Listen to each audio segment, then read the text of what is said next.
Greetings and welcome to episode 3 of Very Honored Frater BT's Esoterinerd podcast.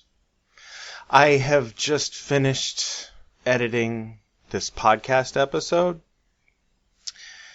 that took me several days to make, and there's a bunch of layers to it, and I'm very proud of it, and I'm going to tell you about that in a minute. But it's not this one. This one I'm just kind of throwing together. There's an interview coming up. You might have already noticed the title and description of this episode. The interview, or the phone call, conversation, is of course with Enoch The Aquarian. And he called me up, and I'll let that come up when it comes up. But first, a little something fun and maybe a little gimmicky. Something I call the Rainbow Banana Band Sphere method. Let's say hypothetically, not that this would ever happen, but let's say hypothetically there's overcast. Okay, so you know what time it is. But let's say your GPS isn't working, and so your star map on your phone isn't working. Or let's say maybe your phone's out of batteries, but you see one of those old-timey analog clocks that tells you what time it is. Keep that in mind. You know, the one with the 12 directions and the couple of hands, maybe 3 sometimes, hands pointing. One points up at the 12 sometimes. You know the one? Well, anyhow, let's say it's on the southern wall, just for the sake of the Rainbow Banana Band Sphere method. Okay, so you're facing south. Okay, due south. And let's say that the 9 o'clock, let's paint that red. So there's a red 9 on the left, and there's a green 3 on the right. Okay, and a nice deep indigo, sort of purplish blue 12 at the top. Okay, good. And we'll make a nice amber or yellow orange 6 at the bottom. Okay. And you can fill in the rest in between. It's the 12 colors of the rainbow if you break the rainbow into 12. I'm also assuming you know your Theoricus correspondences. These have to do with the zodiac. And you should know that they fill in sort of to the counterclockwise. In other words, the redness of that 9 fills in between the 8 and the 9, not between the 9 and the 10. So if you filled it all in into like a color wheel, with 12 distinct colors on the color wheel, you don't want to blend it, and that gets confusing. I mean, later you can try it, but first let's stick with the program. Okay, so you're looking at your Llewellyn's calendar, and it says a planet is somewhere. Okay, so you look at this thing. And this is what you're looking at as a natural chart. So if you're on the equator at the spring equinox, for instance, at dawn, then the sun would be due east, or toward the 9 o'clock, right there where the red and the indigo meet, right there on the border of Pisces and Aries. So as you turn and face east, you notice that 9 o'clock line sweeps across the eastern horizon and meets up with Polaris in the north. And since you're on the equator, Polaris is on the horizon. However, you will have to adjust this method according to where you are in the world. If you are south of the equator, then you will have that southern clock rise up into the air. If you're on the equator, it's right smack dab in front of your nose, in front of your face, as you look due south toward the southern horizon. And if you're up here where I'm at in California, or anywhere north of the equator, then, of course, Polaris is visible in the sky when you can see it. So that southern clock actually kind of sinks down below a little bit to where it's directly across from Polaris. But all 12 of those rainbow lines and those rainbow banana band shapes form a sphere around you, and so you can use your knowledge of astrological correspondences, your knowledge of what time it is, what day it is, and so on, to determine where the planets are, if you happen to know where they are and you can't see them. This will allow you to point your lotus wand in the correct direction in the sky for the purpose of planetary invocations. It will also allow you to determine whether to use the day or night house of the planet, of course, defaulting to east if it's night house, obviously. Anyhow, let's get to the interview, shall we?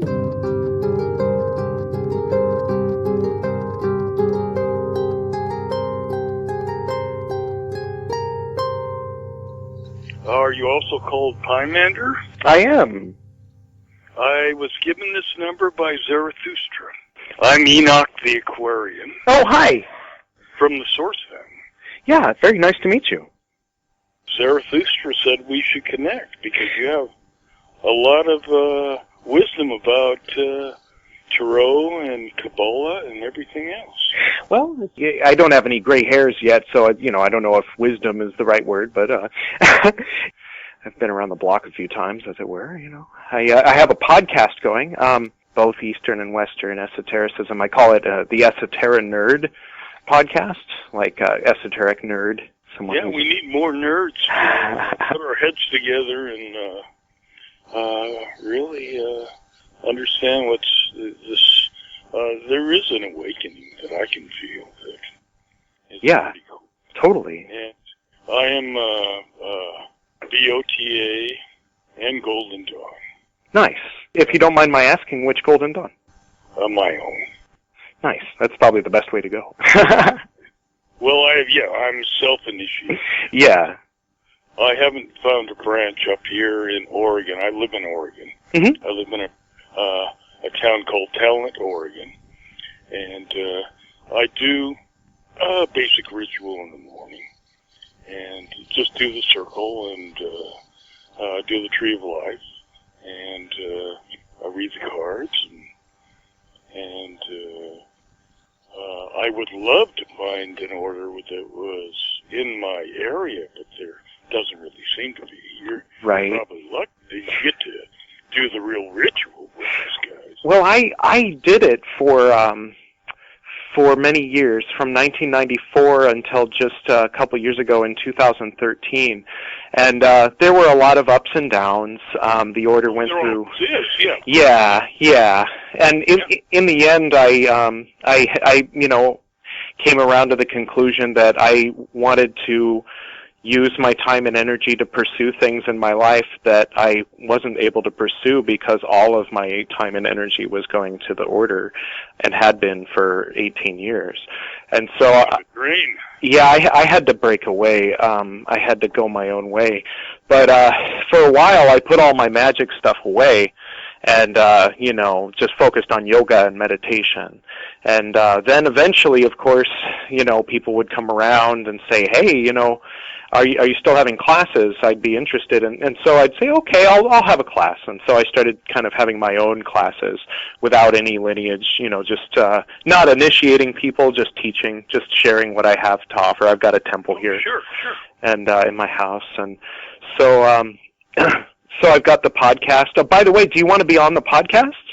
Yeah, I'm totally open right now. Okay. Yeah, sure. Okay, cool. It'll be episode number 3 on Very Honored Frater BT's Esoterinerd podcast. So we'll see how many other Aquarians we can get on the podcast. Maybe I'll give Jin a call and, get him in on it. Oh, Jin? Oh, yeah. He gave me the name. He named me Pymander. There was a time when ISIS was coming to see me at work. I worked at the Screen Actors Guild for a while, and then... And so I met Aesop. He called in, and that's how I met him. And then, and so when the documentary was coming together, Isis was in town, and Zarathustra had told her about me and about the sanctuary and stuff. And Meelo Aquarian, Zarathustra's daughter, and I ended up with mutual friends that were coming together to put on the Eleusinian rites. And now we're getting real deep. Yeah. So, but what happened? What happened was since I was very traditional Golden Dawn, and in the particular order that I came from, it's actually part of the second order, agreement that you won't practice Thalamic magic, and so we were all very snotty about being pure Golden Dawn and not Crowley Golden Dawn. And so when I got the invitation, it said we were going to redo the Eleusinian Mysteries a new way, reinvent it for the new age. And I was like, oh, that's great. That sounds awesome. I've done that before, actually. I've written 7 scripts for Eleusinian Mystery rites that have happened over the past 18 years, And so then I came to this meeting, and there was this guy from the OTO who was just basically doing sort of a faux democracy, Like, what does everybody think? Should we go with the Crowley script? Good, we'll go with the Crowley script. And I'm like, no, I think we should write a new one. That was what you said we were going to do. You know, this script is 100 years old. You know, like you always run into Nazis. Yeah. And so Alea was very impressed by the way that I was speaking up, and so she said, I think you should meet my dad. And so then she brought me to someone's birthday at a Masonic hall, and there was a swing dancing, and so I got to meet Zarathustra. And so we connected and started hanging out a lot. And he took us, my wife and I, over to I forget his name, but he was doing the Gurdjieff ballet. And and at the time I was still active in the Golden Dawn, so I took Zarathustra out to this thing called the Magical Eucharist that we used to do once a month, where someone takes on the role of Osiris, and everybody ends up communing with the elements, and it's very beautiful. And so that was then, and then so he and I also had my temple here at the house, and we would do rituals here. And so Isis was in town, and he told Isis about me, and so she called me up at work and said, "Can I come meet you?" And I said, "Sure." So she's on her way to meet me at SAG, right? And then I get another call, and I answer, and it says, "Hi, this is Enoch The Aquarian." And I'm like, "Hi, Enoch The Aquarian, this is Edward Reeve. How can I help you?"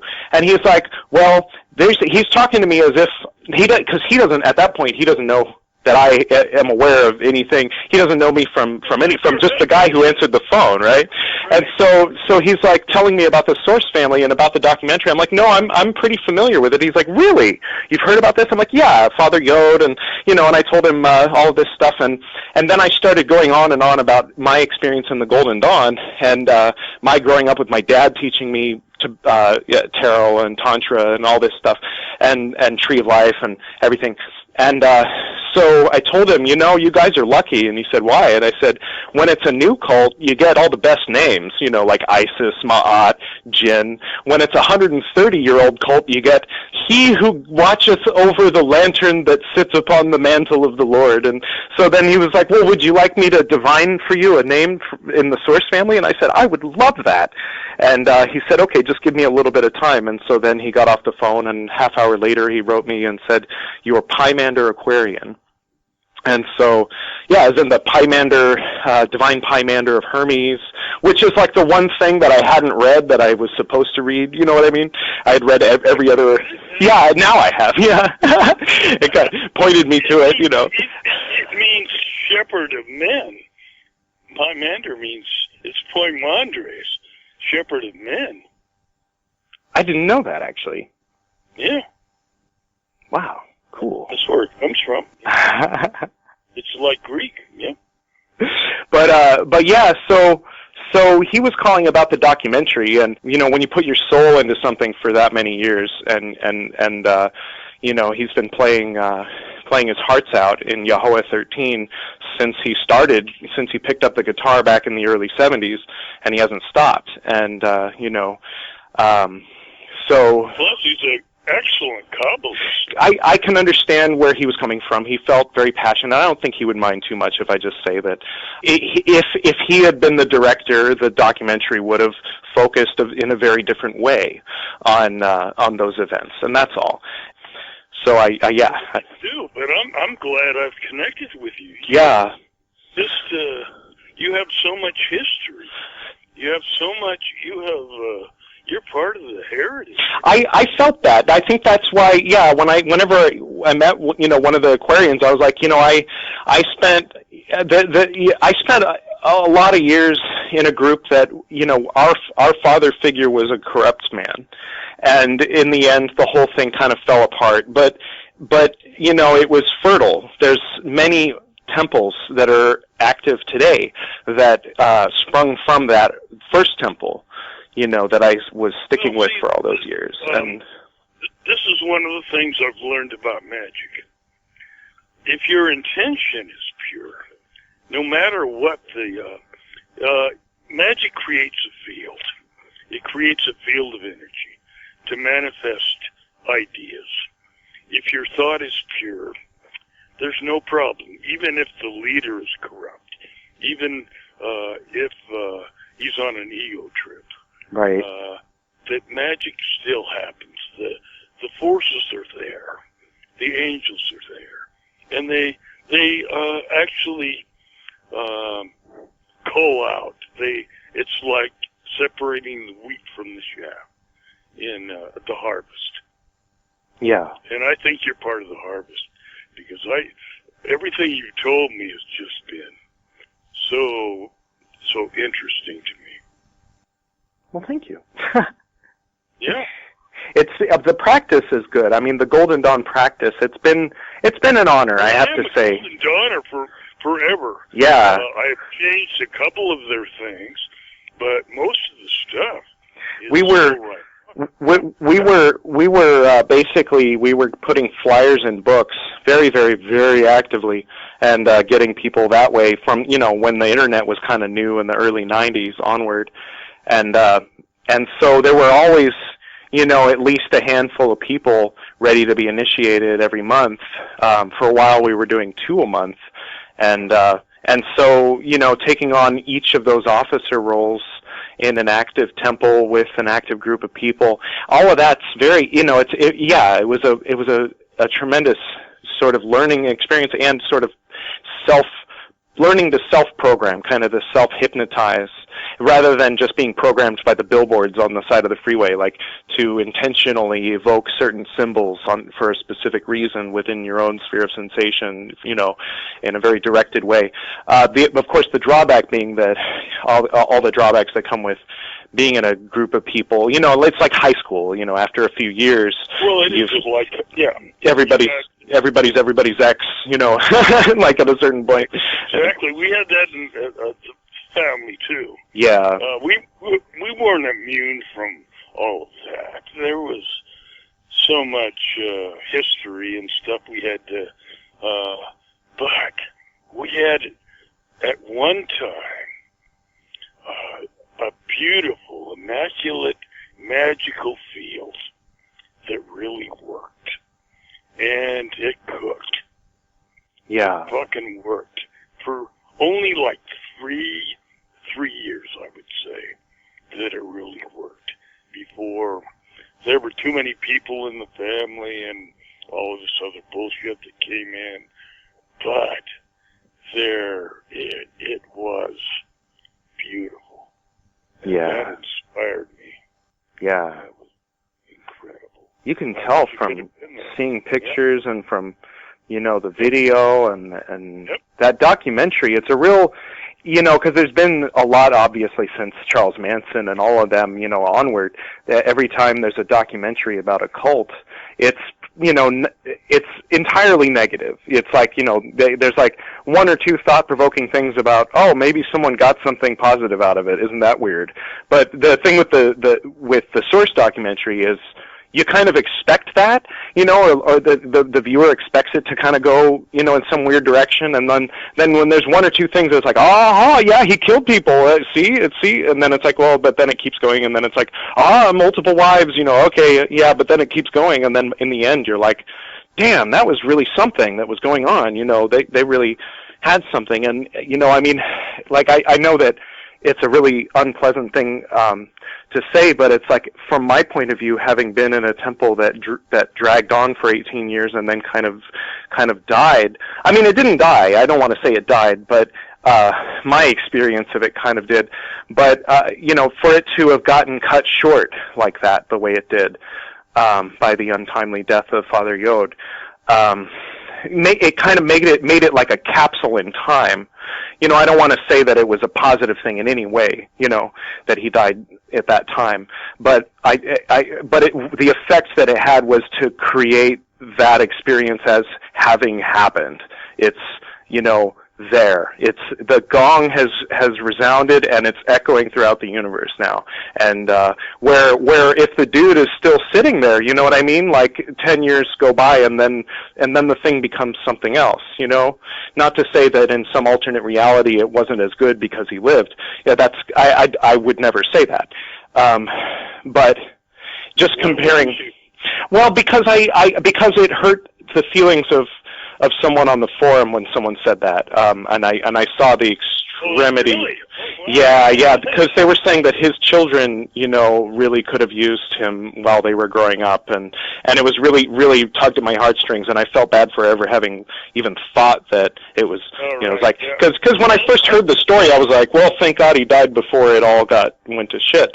But then hearing that, I was like, oh, I shouldn't even think that. Yeah, that's absolutely right. It's like saying, it was already going to shit. Yeah. On Kauai, because there was just it wasn't working. It worked during the LA days. It worked during the mother house. It worked during the father house, but it was already starting to break down.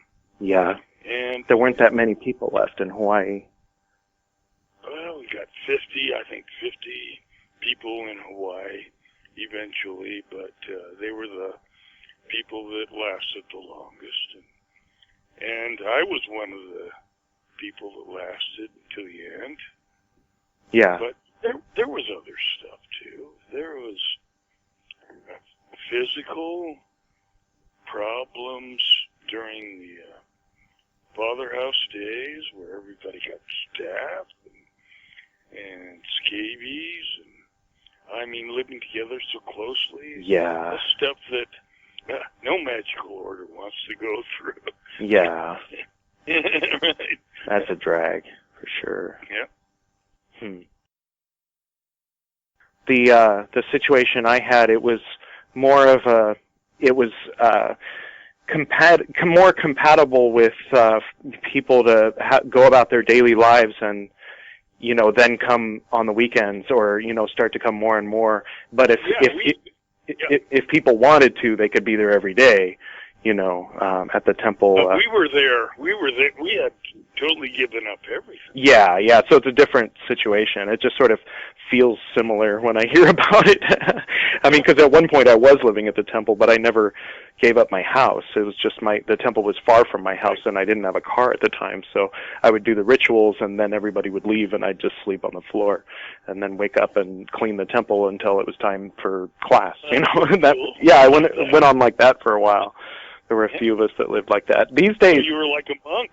A bit. These days, that doesn't really happen as much anymore because the orders that are in existence today that kind of sprung from that order are all a little more reasonable.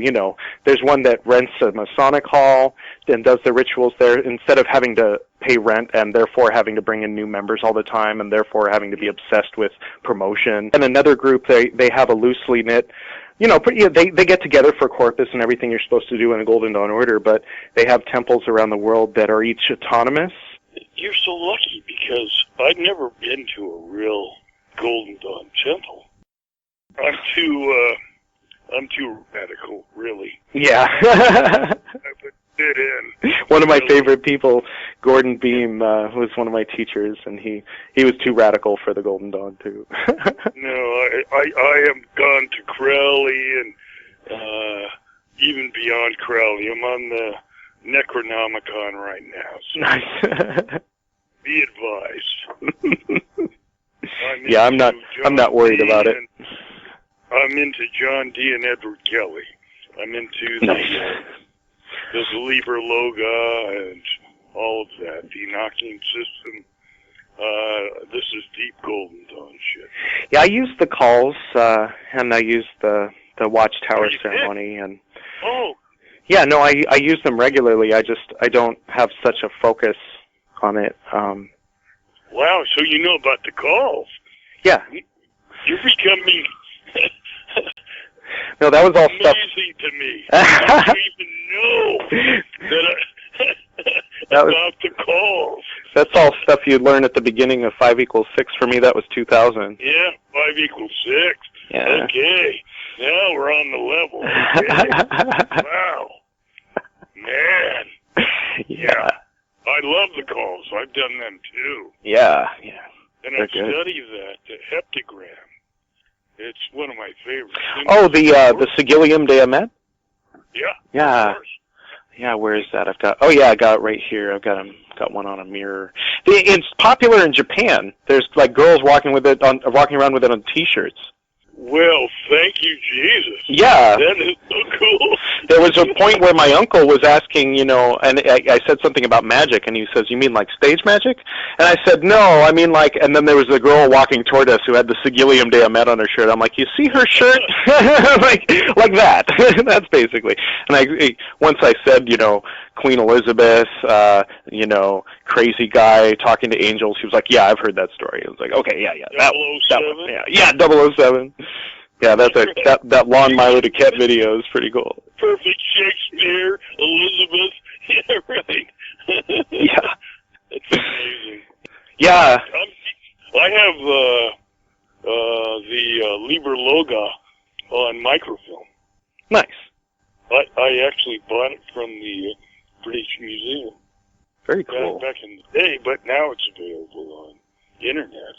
Yeah. I love those tablets.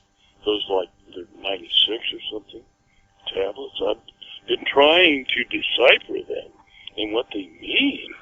It's 96 tablets that are indecipherable right now. Oh, wow. But nobody has figured out. Nobody has even tried. I had one of my first students back in 1999. He went on the internet and he found he said, I don't know exactly what it was, but he said there was a 14-part initiation through some kind of Enochian thing, that it was multidimensional and that it was new, and that these people were just channeling it back then in the 90s. And so he said he had initiated himself through some number of them, and then at a certain point he had a son, and he seemed like he was glowing and all this, but then he just went crazy, and he just was obsessed with these voices in his head and obsessed with saying, "No, I would never kill my son. I'd never kill my son." And he would see, like he was describing, that he would see a knife in his baby son. So he would reach down and pull the knife out, but then it would reappear. So he'd reach down and pull it out again. And so, of course, the end result, looking like he's stabbing his son with an air knife. And so, of course, they locked him up. And they, when they talk about how you can really fuck yourself up with Enochian, I take it seriously, because it might be correlation. Correlation isn't causation, so I don't know if the weird Enochian stuff he was doing had something to do with his flipping his lid, or if he was just pre-wired to flip his lid upon becoming a father. But I did witness that, and it was one of my first students, so I always, like I said, I practice the Watchtower, I practice the calls. I don't really go deeper than that. I have the Enochian dictionary, and when people ask me to teach them Enochian, I say no. I have that. Yep. Yeah, of course. I'd like to learn Enochian chess, though. That'd be fun. Because I have a friend in Hong Kong who's a former student. He went with, we ended up in different orders, but he's interested in playing Enochian chess. I just think that'd be cool to go to Hong Kong, and he runs a tea house, and that'd just be pretty sharp to just show up in Hong Kong and play Enochian chess with this guy who runs the tea house. Eventually, Enochian chess has to be three-dimensional. Yeah. Yeah, with the pyramids and whatnot, and you can use the regular flat or printed board or whatever. But then when your piece lands on a particular square, then you have a truncated pyramid separate from the game, and you take off the sides on the top, and you have all the different possible sides and tops for every square, and then so you create it right there, just custom made for that square that it's on at the time. Then you put your piece on top of it, and then you pathwork into the piece, and then you find out what the message is from that piece on that square at that point in the game and stuff like that. So, sounds pretty cool. Yeah. That totally works. Yeah. There will be a video game eventually. Oh yeah, maybe there already is. Yeah. Yeah. Yeah, totally. But I wanted to also say, are you aware of Meelo Duquette? Yeah. Who's doing the Enochian stuff too? Yeah, he's mostly into his music these days. But yeah, Really? He's playing music? Yeah. Does he have a CD out? I don't know, but he's on Facebook. He's always promoting. When he's going to go play somewhere. But I used to go see him when he was doing his rounds. I guess he's still active in the OTO and all that, but yeah. but he used to do his rounds where he'd, teach tarot and teach all these different things, and I used to go see him and get his deck signed and all that good stuff. But yeah, I haven't been to one of his gigs yet, but you can find him on Facebook. Oh, cool. Yeah. This is so amazing. This has been an illuminating day. I had one where it wasn't exactly demonic. It was my guides were trying to stop me from doing something hideous when I was a kid. I think I was probably 16, and I had taken this frog skeleton and I was charging it with all of this astral energy, and I was going to create an image on the astral of a frog based on the skeleton that I was going to have do my bidding. And so my altar, like a candle fell over, and my altar caught on fire. And I had, I felt like all the pentagrams around me were looming and, kind of pressing in toward me. And so I quickly banished and put the fire out. And it was like 1:30 in the morning, so I went in, and my mom was still alive back then, so I woke her up. And she helped me pathwork into it. And I got up to a point where I felt like there was a freight train coming at me on the astral. And she said, She said, throw an earth-banishing pentagram at it, and then it turned into a gnat and flew away. And then I connected with my guides, and they told me that I was about to enslave the spirit of that frog. That basically that wasn't cool, and they were just there to stop me from abusing my magic, because they knew that if I knew better, that I wouldn't be doing it, and they didn't want me to go down that path. Yeah, you're just innocent on the way. Yeah. So it's so good to talk to a fellow magician. Likewise. Jeez, this is so fucking cool. Man, you're authentic. You totally validated. So I need to check people out, but you just rang clear. Well, thank you. Likewise. Yeah. I'm beginning upon the path of yoga. I became a teacher. You have to balance that. Yep. Yeah. So I'm focusing on that. Because I did the Western esoterica for so long, and kind of put the yoga on the back burner. My dad taught me some, chakra work and meditation when I was a kid, but I didn't really focus on that until just a few years ago. So now I'm delving into that, and down the road, if I live to have a big old beard, then maybe I'll really have something to offer people. Are you doing pranayama? Yeah, definitely. We do some light pranayama in as far as teaching, but I practice I try to practice when I'm going to sleep and that kind of thing, Do you do rhythmic breath? Yeah. Alternate nostril breathing? Not recently, but I have done it. We did a lot of that in the Golden Dawn. You need to balance your forces. Yeah. You're at the stage where you need to balance your sun and moon sides. Yeah. Because you're in the midst of we're both in the midst of this magical reality, which we have to finish the great work.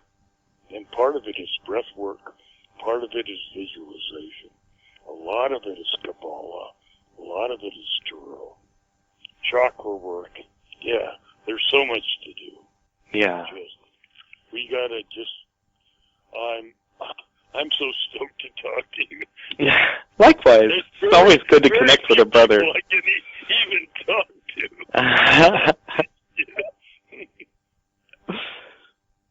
Well, I know my friend Season's up there in Oregon. She's pretty cool. I could send you a friend suggest if you guys aren't already connected. She's got a background in a lot of different paths. She's kind of wide open, kind of eyes wide open kind of person. And yeah, she's a trip. I met her through the Hive Gallery in the art scene down here. And the art. Yeah, okay. Yeah, now she's moved up there. But yeah, I went to Japan a couple months ago.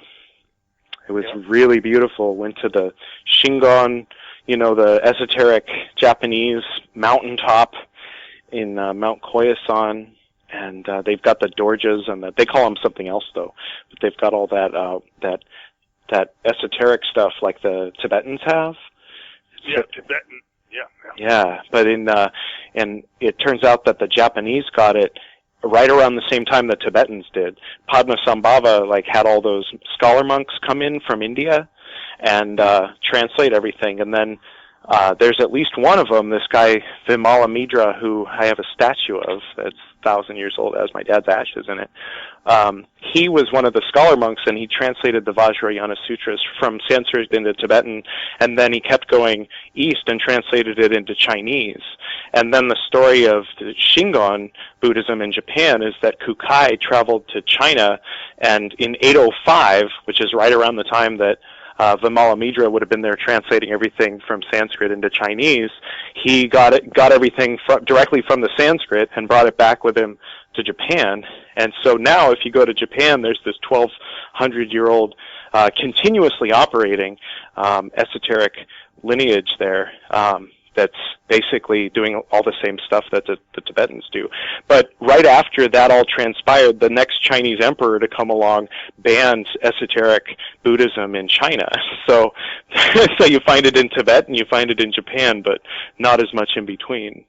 Well, that's too bad. Yeah, but it's a trip, seeing how they interpret it. Nothing is ever lost. Yeah, I mean, it's there, but... Yeah, totally. I mean, sometimes things when, we might not have the Tibetan current that we have in our, culture as Western culture if it weren't for them having kind of been driven out by the Chinese and all that. If they had just kept their borders shut, for instance, then we might all just still wonder what the heck they were doing over there, Right, and exactly. we wouldn't have the benefit of the Dalai Lama's presence, in the world. So it's interesting. I mean, not to say that horrible things had a positive effect. There's I don't know if you're into hardcore history podcasts. It's always true that horrible things have positive effects. Yeah, like when... We'll confirm that. There's always that in life. If you don't see that, then you don't really understand life. Yeah, there's going to be blood and guts, and there's going to be violence and war, but there's going to be the polar opposite. And we're just in the midst of the pairs of opposites. Yeah. This is kind of a lower vibration. Yeah. We're going to ascend a little bit higher, just in our minds.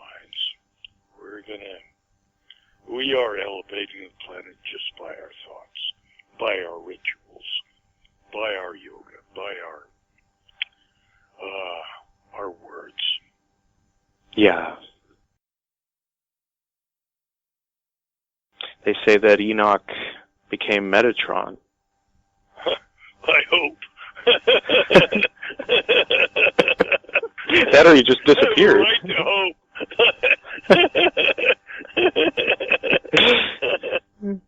See, that's how I got into the Enochian system, because my name was Enoch. Yeah, that makes sense. Yeah, so I sought this out, and it was below my pay grade. I wasn't 5 = 6, but I still walked into the Enochian system and got my mind blown. They blew me away in Hawaii. Yeah. They just kicked me out. You're not ready.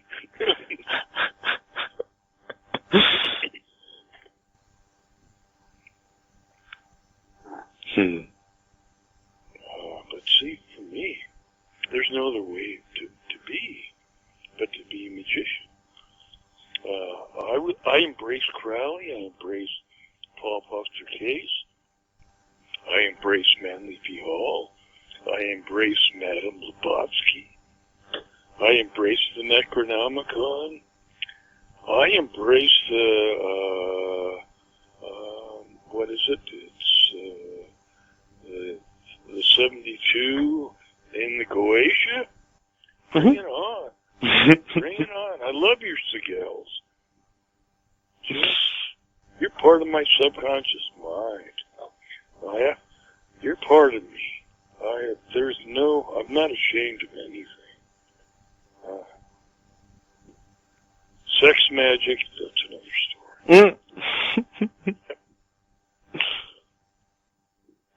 Yeah, I don't know. The only sex magic that I'm aware of, aside from the Don Michael Craig variety, is doesn't actually involve sex as much as the currents of the body.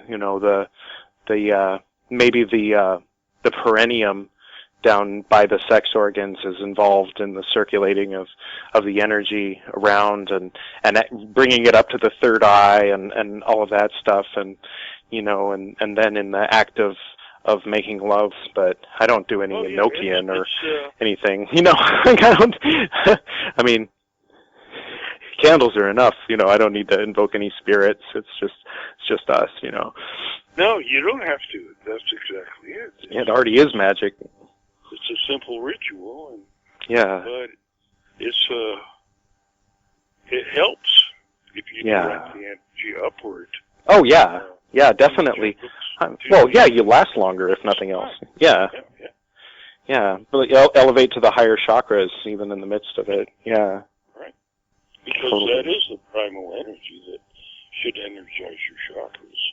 Yeah. And as a visualization, it's quite remarkable. But there's nothing black about it because it's love. It's making love.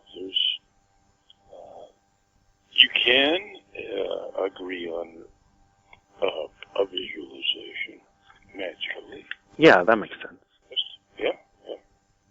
But it's the perfect power. It is the strong force of all forces, as Hermes says. And it receives the powers of the superiors and the inferiors, which are the higher chakras. Yeah. Well, have I kept you too long? No, it's been good. I'm currently editing the debut episode of a podcast called To Be a Yogi. And we interviewed Ashok Malhotra. He's like a author, longtime yogi and yoga teacher, so I've got that interview, and then I had a friend come over today to be like the co-host, so that we could kind of like introduce the interview. And so there's the dynamic of there's the person who's brand new, no knowledge of yoga whatsoever, is my co-host, and then there's me, and then there's the person we're interviewing who's been this guru for 50 years. The guru. Well, he's like a yogi, and so the question is, how do I be a yogi? And so he's saying, talking about the Yoga Sutras and stuff like that. So it should be pretty good. I'll send you a link to it when it's live. I'll use this conversation on the Esoterinerd podcast just to get these ideas out there, get it broadcasted, get some buzz going, and get maybe some other people in on the conversation that weren't before. And then, I do. Yeah. I just got back to Facebook. I was totally in denial and not really wanting to hang out with anybody. I went into my magical retirement. Yeah, I've been there a couple times. It invoked my holy guardian angel, and my holy guardian angel said, "Get back out there, you dumbass." Start interacting. What good are you? You're not interacting.